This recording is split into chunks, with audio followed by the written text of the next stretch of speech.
She stepped out of the cafe holding a small paper cup, steam rising gently into the cold morning air. Her phone buzzed. Another briefing, probably, but she didn't check it.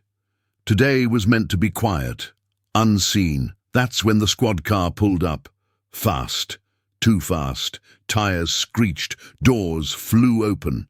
2 officers, guns drawn. "Hands where I can see them! Now!" Danielle froze. Her cup hit the pavement, spilling dark coffee over her shoes. "I'm not armed," she said, her voice steady but low. "Turn around! Face the wall!" One of them grabbed her wrist and twisted it hard behind her back. The other shouted over her calm explanations. Her ID left in the car. Her name ignored. "You match the description of a suspect in the area," the taller officer said, shoving her into the back of the car. No questions, no verification, no rights read. Inside the cruiser, Danielle looked through the cage between her and the front seat. Her breathing slowed. "They don't know," she whispered to herself. The badge in her briefcase, the name etched in gold, the security clearance known by only a few. They had just arrested the director of the FBI. Before we uncover the truth behind what happened next, make sure you subscribe and turn on the notification bell. These are the kinds of stories no one else dares to tell. Raw, real, and unforgettable. Be part of a community that sees beyond the surface. You won't want to miss this. Danielle Carter grew up in the worn heart of Birmingham, Alabama, where red clay streets met rusted fences, and the world rarely offered second chances, especially not to black girls with big dreams. Her mother, Gloria, worked double shifts as a hospital janitor, always returning home with aching feet and words full of quiet fire. "You have to be twice as good, Danielle," she'd say, "because they'll only see half of who you are." Danielle listened. She studied by streetlight when the power got cut. She read law books before she ever learned to drive. While other kids played outside, she memorized speeches by Thurgood Marshall and Angela Davis. Her dream was never fame. It was power, quiet, sharp power that could open locked doors without asking permission. At Harvard, she kept her head down. She graduated with honors. Invisible to most, but unforgettable to the few professors who saw her brilliance. The FBI recruited her early, first as an analyst, then as an agent, then as a strategist. She earned every inch of her rank, not through favors, through war. And yet, even with her name etched on the agency's top floors, Danielle always remembered her mother's voice. "They won't see you until they need to." She never knew how true that would become. Danielle never craved attention. Her ambition wasn't rooted in recognition. It was about rewriting the rules from the inside. As a young agent, she learned quickly that being excellent wasn't enough. She had to be flawless, calm, unshakable, always in control. Any crack in her composure would be used against her. And still, she rose. Her dream wasn't born out of ego. It was a mission. She had seen what injustice looked like on the streets where she grew up. She had seen her mother mistreated in silence. She wanted a seat at the table, not for herself, but to ensure others didn't have to scream to be heard. Within the FBI, Danielle became a legend in the shadows. She worked high-stakes counterintelligence, stopped terror threats, restructured corrupt local offices. Her name traveled in corridors whispered with respect and fear. Her leadership style was precise, never loud, always effective. When she was named director, she didn't smile for the cameras. She just stood still, eyes forward, holding the weight of what it meant to be the first black woman to ever lead the bureau. There were no parade, no headline celebrations, just polite claps in a tightly controlled room. She took the oath quietly, but she knew exactly what it meant. To sit in that chair meant carrying not just her own dreams, but the invisible, denied futures of countless others who'd never been allowed through the door.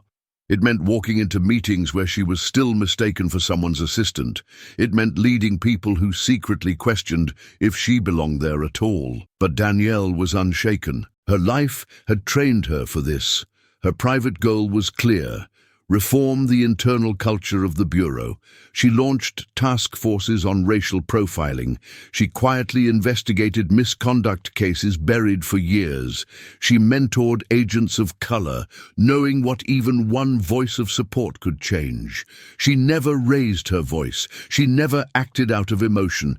Every move was intentional. Until that morning, standing on a sidewalk with a coffee cup in hand. Until the badge didn't matter. Until her skin, once again, spoke louder than her title. In one moment, all the careful armor she had built was pierced by a truth she had always known, but never expected to feel this way. Even the director of the FBI could be seen as a suspect, just for existing in her own skin.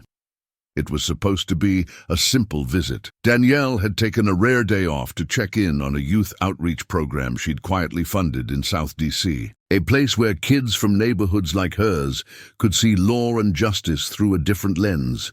No security detail, no press, just her, a black SUV, and a folder of handwritten notes. She parked near a corner cafe and stepped inside for a quick coffee. As she exited, still adjusting her coat, she noticed the flashing lights across the street. Then came the screeching tires, the shouted commands, the guns. Danielle didn't resist.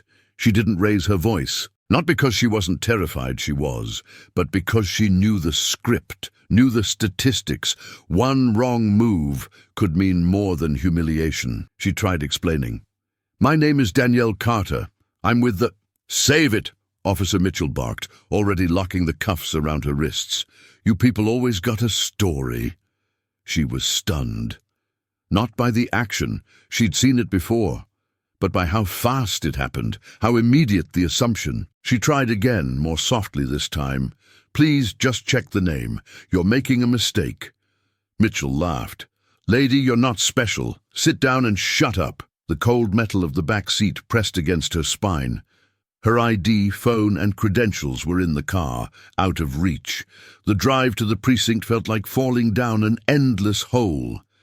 Every minute a piece of her identity was stripped away, not by violence but by dismissal, by erasure. At the station she was processed like any other detainee. Fingerprints, mugshot. A male officer snickered when she asked for a phone call. "You'll get one, when we're done." Hours passed. No questions. No checks, just silence. The cell was small, grey, airless. Danielle sat on the bench, back straight, fists clenched. Her mind raced, not with panic, but with the bitter taste of confirmation. Everything she fought to change was still there. It wasn't just that she was arrested. It was that they didn't care to ask who she was. She didn't cry, not yet, but she felt something deeper. A crack inside her belief. Not in herself, but in the system she had spent a lifetime defending. In that cold cell, Danielle Carter realized that everything she had built could be erased in a moment, not by mistake, but by indifference. The fluorescent lights above her buzzed in a dull, mechanical rhythm. Danielle sat alone, elbows on her knees, staring at the cracks in the cement floor. She had counted them twice. She had memorized the stain patterns on the walls. Time moved strangely in a cell like that, slow but sharp. Every second scratched at her dignity. No one had come. No one had asked her name again. No one cared. Hours earlier, she was signing off on a national security operation. Now, she was inmate D32659. No badge. No name, just another black woman behind bars. She remembered her mother's voice again. "They won't see you until they need to," and what echoed now was even colder. "They don't need to, so they won't." Danielle leaned her head against the wall. The chill bit into her skin. She didn't move. What hurt wasn't the arrest. It wasn't even the humiliation. It was the truth. A truth that had always existed beneath the surface of her achievements. She was still invisible to the very system she helped lead. All it took was the wrong street, the wrong moment, and her whole identity disappeared. She thought of the young agents she mentored, especially the black women. What would this mean for them? What message was this sending? That no matter how far they climbed, the ground could still open beneath them. A tear escaped down her cheek. The first. She didn't wipe it away. It wasn't sadness, it was grief. She grieved the illusion she had carried for so long. Suddenly, footsteps echoed down the corridor. Keys rattled. A door opened.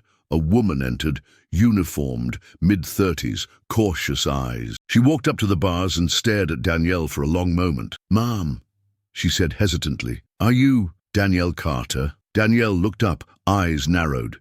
She didn't answer. "I'm Officer Hayes," the woman continued. I saw your photo once.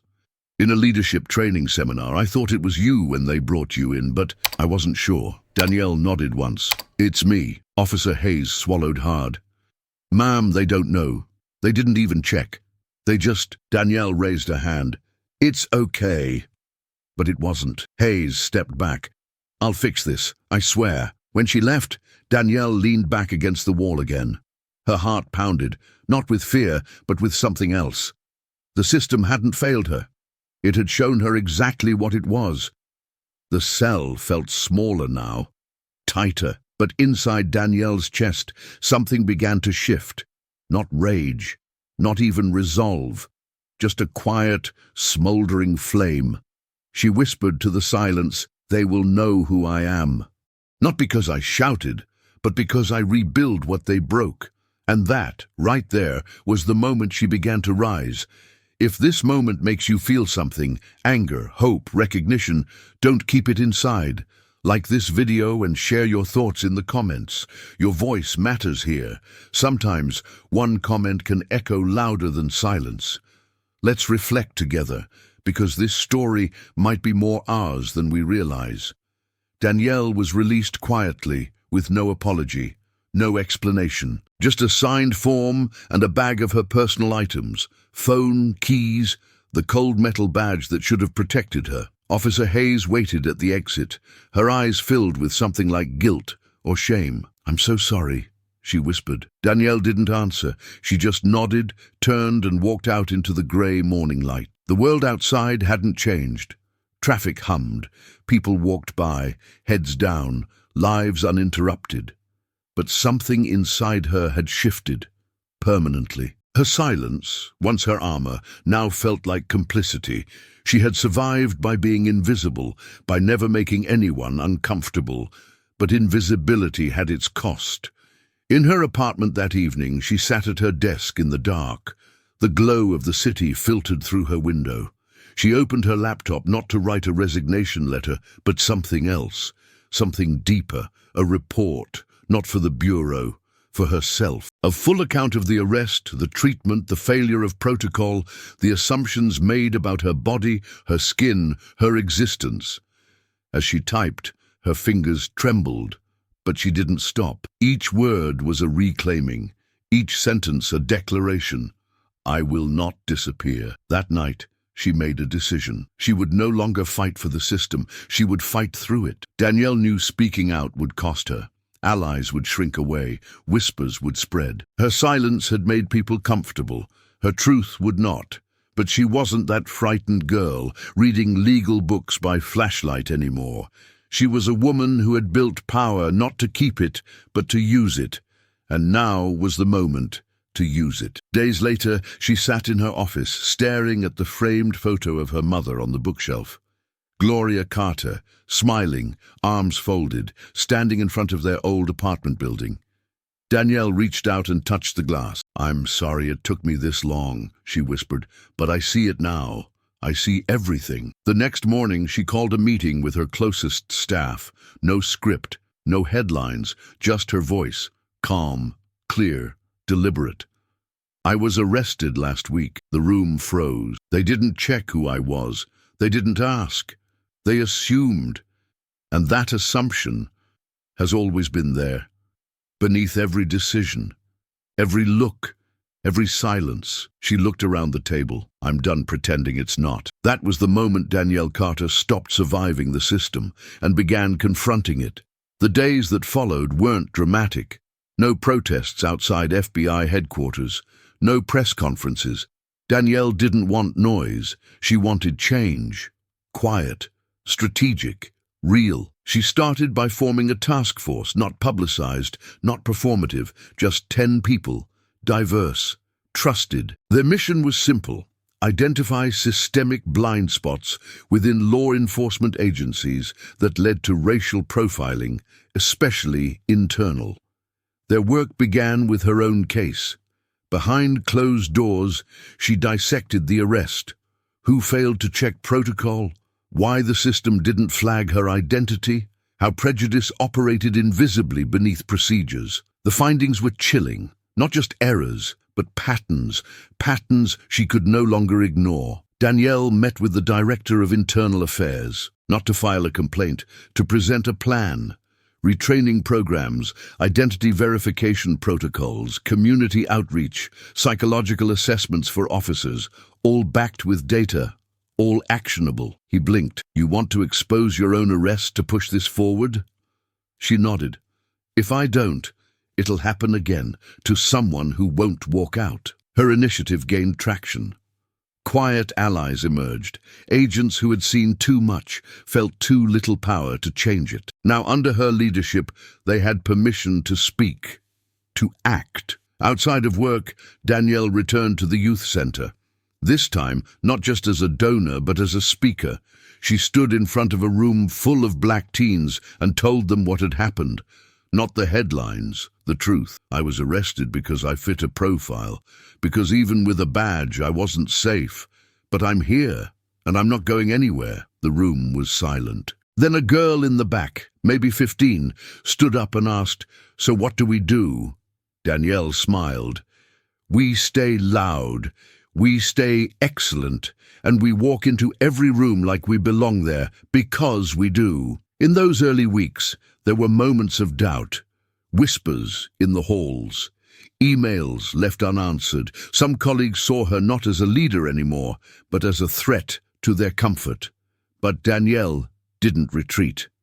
Every day she put on that same badge, not as a symbol of status, but of accountability. She was rebuilding piece by piece, not herself.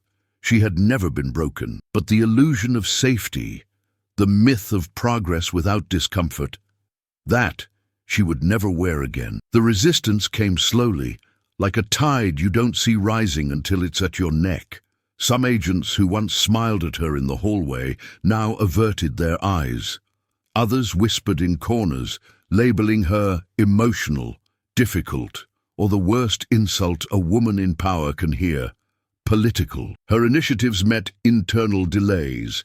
Meetings were rescheduled, reports buried in bureaucratic fog. One senior official quietly suggested she take a leave of absence to recover from the incident. Danielle stared him down and responded, "I didn't survive something. I exposed it." But it wore on her. Nights got longer, sleep got shorter. Her inbox filled with hate mail. Anonymous notes told her to stop making everything about race.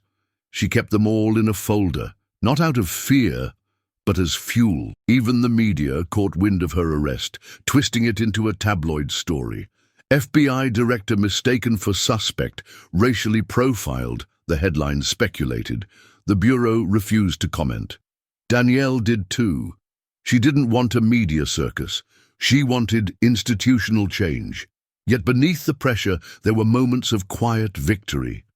A rookie agent approached her after a seminar and said, "I joined because of you. Please don't stop." She didn't. Officer Monique Hayes, who had recognized her in the cell, asked for a transfer to Danielle's team. "I want to help," she said. Danielle nodded. "Then get ready. This won't be easy." There were days when Danielle questioned everything. Was she making a difference, or just shaking a tree that didn't want to bear new fruit? She'd sit alone in her office, looking out over the city. The lights, the traffic, the motion, it all felt distant. But she'd remember her mother again. Gloria, wiping sweat from her forehead after cleaning a floor no one noticed, whispering, "Don't let them shrink you." Danielle stood taller the next morning. She held staff forums. She forced uncomfortable conversations. She brought in outside experts, and when her initiatives faced internal shutdowns, she fought them through policy, through people, through relentless presence. She didn't shout, she didn't plead. She led, and slowly, those who doubted her began to listen. Not all, not loudly, but enough. Enough to keep going.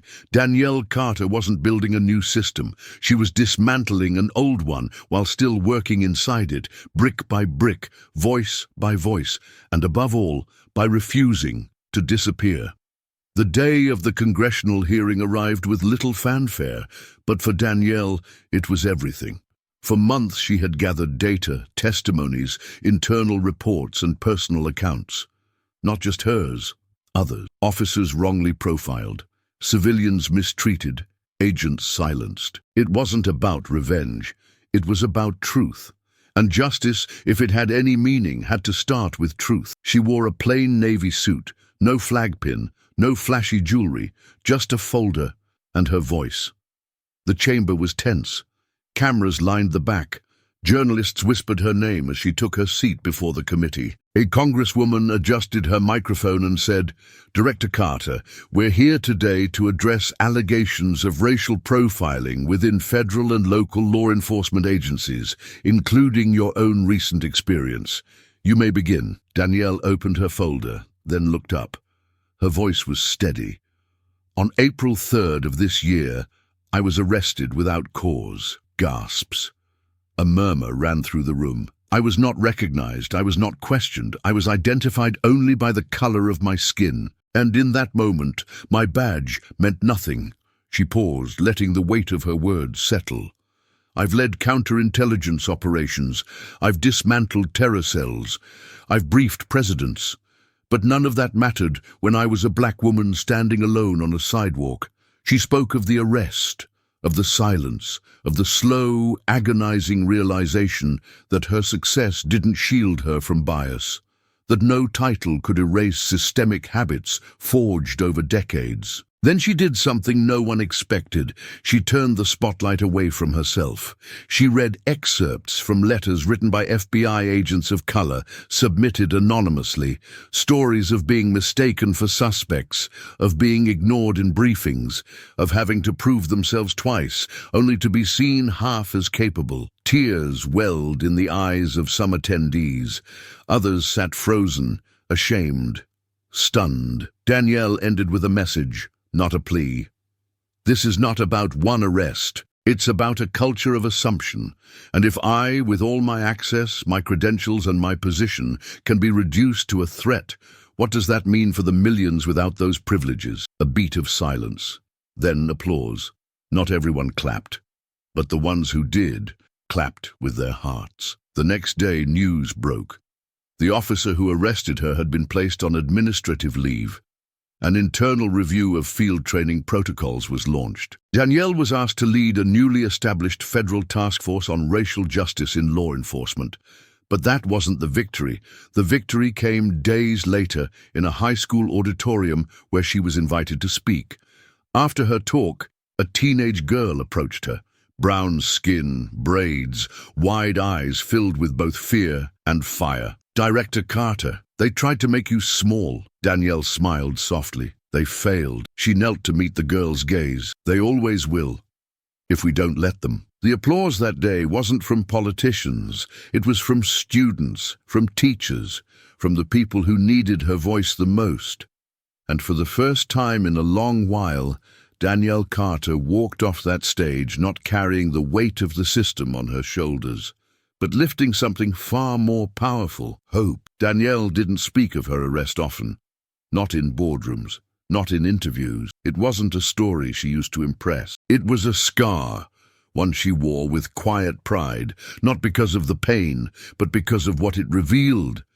She learned that silence, even when it feels safe, can be a form of surrender. That respectability doesn't shield you from prejudice. That no amount of achievement can erase how the world chooses to see you until you choose to confront it. The lesson wasn't just about racism, it was about presence, about refusing to be invisible, about standing still when the world tells you to shrink, and most of all, about leading with truth, even when it trembles in your throat. Danielle taught her team, her mentees, and anyone who would listen, power is not the title on your door. It's the choice to speak when silence would be easier. She didn't want to be remembered as the woman who got arrested while being the FBI director. She wanted to be remembered as the woman who transformed that moment into momentum, who turned a cell into a catalyst, and who made the choice to rise, not just for herself, but for everyone still unseen. Years passed. Danielle Carter stepped down from her role as director, not in disgrace, but on her own terms. Her departure wasn't a resignation, it was a graduation. The culture she left behind at the Bureau was different, not perfect, but awakened. Her task force had become a permanent division. Training protocols had shifted. Internal evaluations now included racial bias assessments. And while backlash still lingered in quiet corners, so did progress, measured not in headlines, but in changed hearts and better habits. Danielle didn't retire. She redirected.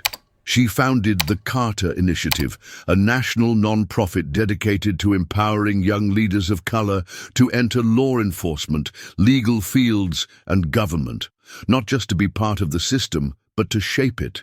She traveled across the country, speaking in schools, community centers, universities. Her presence became more than symbolic. It became a reminder: you can be powerful without being loud. You can lead without asking permission. Her book, Still I Lead, became a bestseller, not because of scandal, but because of truth. Raw, honest, deeply human truth. People came to her not just for her story, but for her strength. And whenever someone asked her how she kept going after that day, after that cell, she would simply say, "I never forgot who I was," even when they did. Have you ever been misjudged for the way you look? For your skin, your silence, your story no one bothered to ask? Danielle Carter's journey isn't just about justice, it's about identity, and the choice to rise even when the world tries to erase you. Her silence was once a strategy, but it was her voice that changed everything. Now, it's your turn.